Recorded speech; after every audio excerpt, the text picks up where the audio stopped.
भारतीयों, कल अपन मध्यवर्ती आग्नेय शैलों के बारे में अध्ययन कर रहे थे। आज उनके मध्यवर्ती जो आग्नेय शैल हैं उनके प्रकारों के बारे में अध्ययन करेंगे। तो मध्यवर्ती अंतर्रात जो आग्नेय शैल हैं उसके कई प्रकार हैं। पहला बैथोलिथ, दूसरा फैकोलिथ, तीसरा लोपोलिथ, सिल, डाइक, सीट। तो अब सबसे पहला जो प्रकार है बैथोलिथ। बैथोलिथ लंबे असमान तथा उभरे हुए आग्नेय शैल के आकार होते हैं।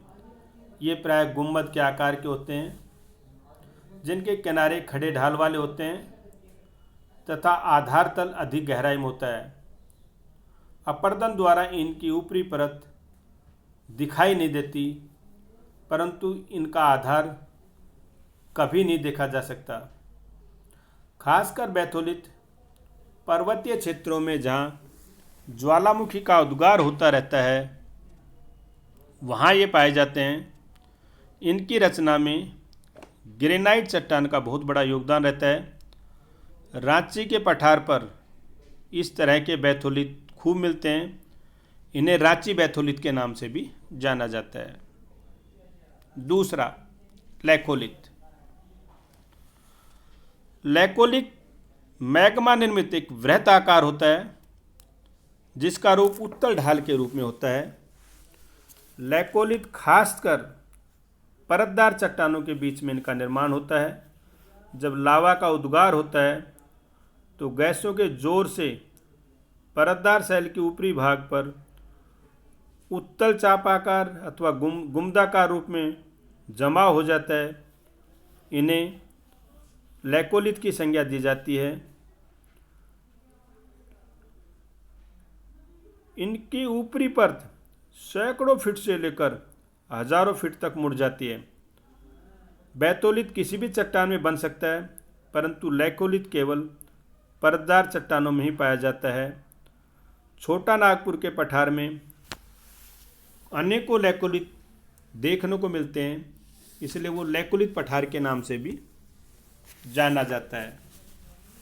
Third phacolith.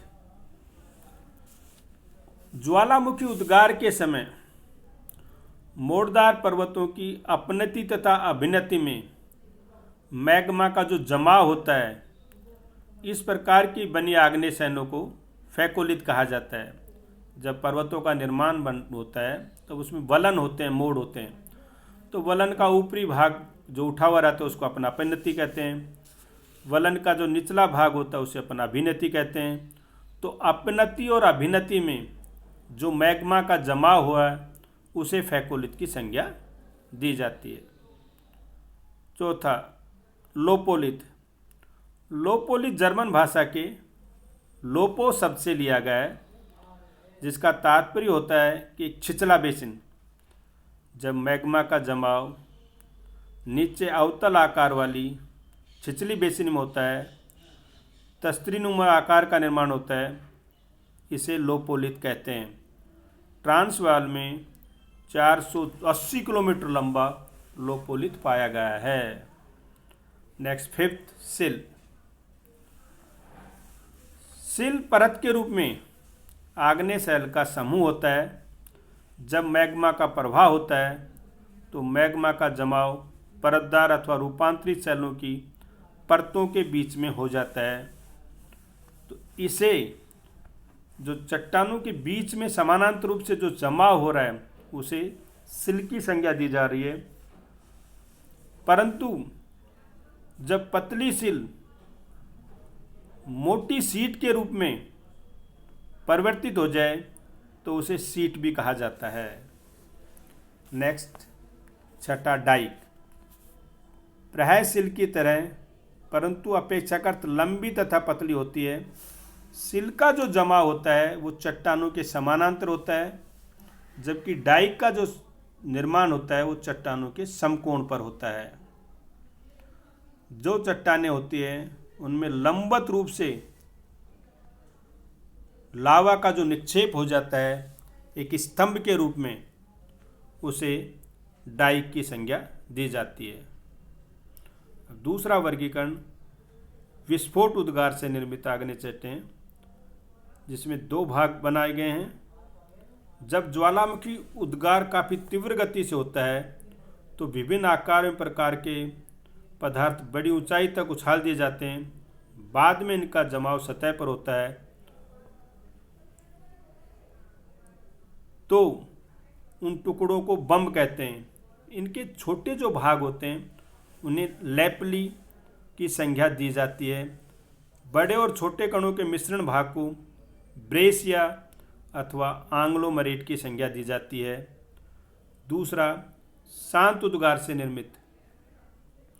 जब छोटे सुरागों से मैग्मा धरातल पर शांत रूप से आकर फैल जाता है तो बाह्य आग्नेय शैल बनती हैं। जब तरल एवं तप्त मैग्मा या लावा पदार्थ धरातल के ऊपर आकर जमकर ठोस चट्टान का रूप धारण कर लेता है, इस निर्मित शैल को बाह्य आग्नेय शैल की संज्ञा दी जाती है। रासायनिक संरचना के आधार पर आग्नेय शैलों का वर्गीकरण। आग्नेय चट्टानों का रासायनिक संगठन भिन्न भिन्न होता है, परंतु प्रत्येक प्रकार के आग्नेय शैल में सिलिका की कुछ न कुछ मात्रा अवश्य रहती है। इसलिए सिलिका की मात्रा के आधार पर आग्नेय चट्टानों को 4 भागों में बांटा गया है। पहला, एसिड अथवा अम्ल प्रधान शैल। जब आग्नेय चट्टानों में सिलिका की मात्रा 65 से 85% तक होती है, उन्हें अम्ल प्रधान आग्नेय शैल कहते हैं। इनका औसत घनत्व 2.75 से 2.8 होता है। जहाँ तक खनिजों का संबंध है, इनमें क्वार्ट्स तथा सफ़ेद या पीले रंग के फेल्ड्सपर की मात्रा अधिक पाई जाती है, लेकिन लोहे तथा मैग्नीशियम की मात्रा कम होती है। इसी कारण इनका रंग पीला होता है। सेकंड, बेसिक आग्नेय शैल। जब आग्नेय शैल में सिलिका की मात्रा 45 से 60% तक पाई जाती है, उन्हें बेसिक आग्नेय शैल कहते हैं। इनका औसत घनत्व 2.8 से 3 तक होता है।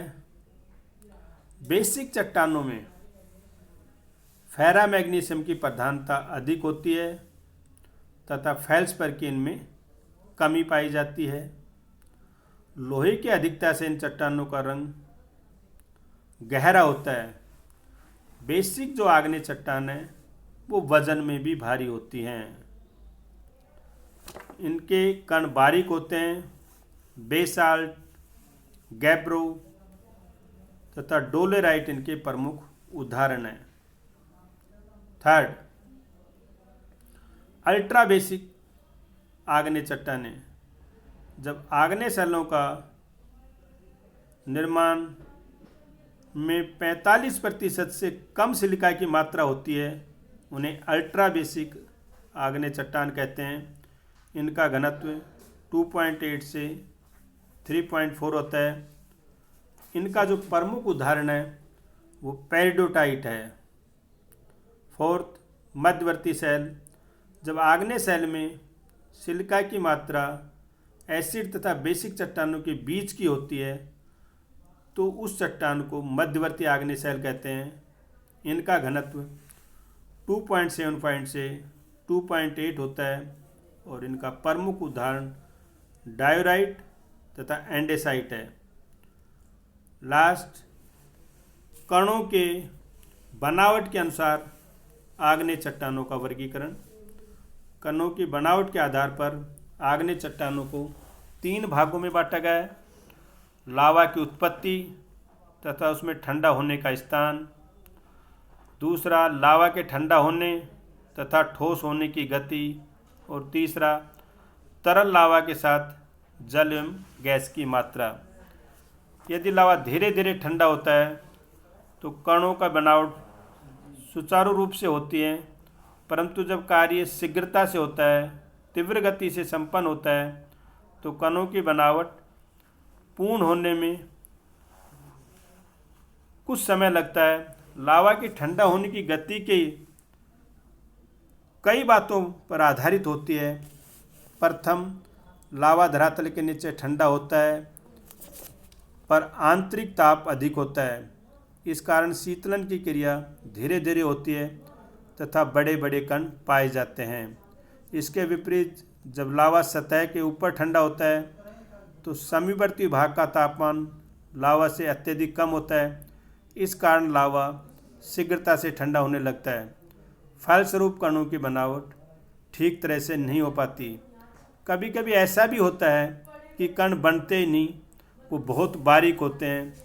इस आधार पर कणों की बनावट के आधार पर बड़े कण वाले आग्नेय शैल, छोटे कण वाले आग्नेय शैल और मध्यम कण वाले आग्नेय शैल में विभाजित किया गया है।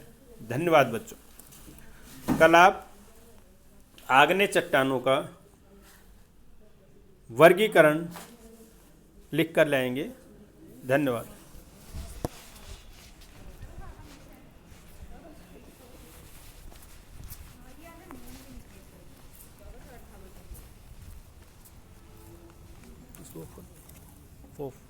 वो बैक में चले जाओ ना, क्या हुआ यहाँ से? क्यों नहीं आ रहा आपको बैक?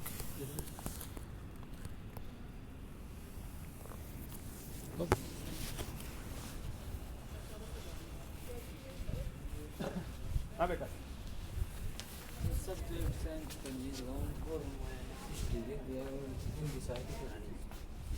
क्या दे दिया इसको? हिस्ट्री, पॉलिटिकल ज्योग्राफी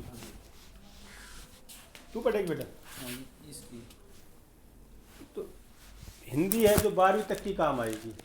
अब हिस्ट्री जो पढ़ेगी उसमें सामान्य ज्ञान नहीं है। बताओ भाई, आप पढ़ करके नौकरी तो लगना चाह रहे हो, दिना के धक्का देना। क्या परसेंटेज थी? जो ये विषय पढ़ेगी, हिंदी जो पढ़ ली वो 12वीं तक की काम आ रही है, वही ग्रामर में काम आएगी। समझ गए? और अब मैं आपके पास हिस्ट्री है, पॉलिटिकल साइंस है, ज्योग्राफी है। मेरे ख्याल से धरती को कोई सामान्य ज्ञान ना बचे अगर मैं पढ़ूँ तो। हिंदी में बता किस काम आओगे? तू बता। मैं तो हिस्ट्री कराया और मैं ये कि जाए साहित्य करा। मैं कहूँ बेटा, मैं घर में बात करें, मैं पढ़ किस लिए रहा हूँ? मतलब ऐसा कमांड खांड जोगो हो जाऊँ इसलिए पढ़ रहा हूँ। बीए